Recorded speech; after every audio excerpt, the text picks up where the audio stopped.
All right, what's up everybody? So recently I've been getting a lot of questions about specifically gain staging. How exactly do you set up your microphone audio interface to make sure that you're getting the perfect level into the DAW? Gain staging arguably is the most important step in recording in general. Before we start talking about analog gear and plugins, we need to cover the basics. We need to talk about what level you should be hitting the DAW, because there absolutely is a certain level that you need to be going into the DAW. You know, I've heard so many different things from so many different people on how loud you should be recording into the DAW. Some people will tell you record at -18 dBFS, -12, even -6 dBFS, and it's just very inconsistent. There's a much easier way of doing this, and I'm gonna show you in this video exactly how you can get your audio going into the DAW perfect each and every single time that you go to sit and record. It does not have to be complicated. In fact, it's literally one of the easiest things that you can do. All right, so if I turn your attention over to the computer, the plugin that you see right here on my screen, this is the WLM Meter.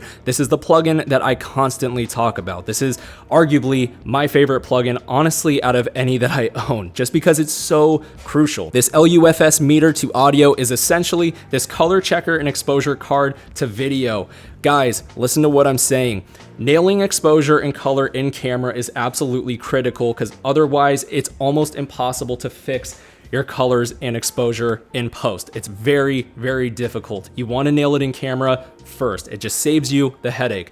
Well guys, it's the same thing with audio. If you are getting too loud of a signal, you might clip the audio. If you're getting too low of a signal, well, you're gonna be recording a lot of that inherent noise floor that is inevitable with, microphones and audio interfaces and even preamps. It especially gets worse with analog gear. So making sure that you get correct levels going into the DAW is going to ensure that we get the cleanest signal possible to work with in post. Real fast, let me just touch on what I just said about the noise floor. So the thing that you guys have to understand is that there is an inherent noise floor when you are recording. Now, the quieter you record, the closer to that noise floor that you're recording at. So when you go to boost in post, boost the signal, make it louder, you're going to be boosting the noise floor with that.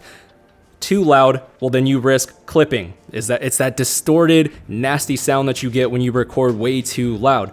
So if you record right in the sweet spot, again, -25, -23 LUFS short term, well then you're not going to risk either one of those. It's going to be loud enough going into the DAW that you're not going to need to worry about it clipping, and you're not going to worry about it being too close to the noise floor, and then you have to boost that along with the audio, and you're going to hear that in the recording. I really cannot stress this, the importance of having a good metering plugin. And of course, for your convenience, if you do want to use this plugin, I have that linked down below, as well as all the equipment that you see in this video. This is my current vocal chain that I am running. It's pretty budget, cost around $150 to $200, and I love it. I think it sounds really good. Anyways, guys, I just wanted to show you what you should be looking out for when you're using one of these plugins. It's quite literally the easiest plugin to use. There's really no excuse, no reason why you shouldn't be using a metering plugin on your vocal chain. So going forward, I don't want to hear anyone saying that they ain't getting good results. Reality is, as long as you're properly gain staging, almost any microphone and audio interface that you use is going to sound great. All right, guys, that's going to do it for me. Have fun recording. Take care, everybody. Peace out.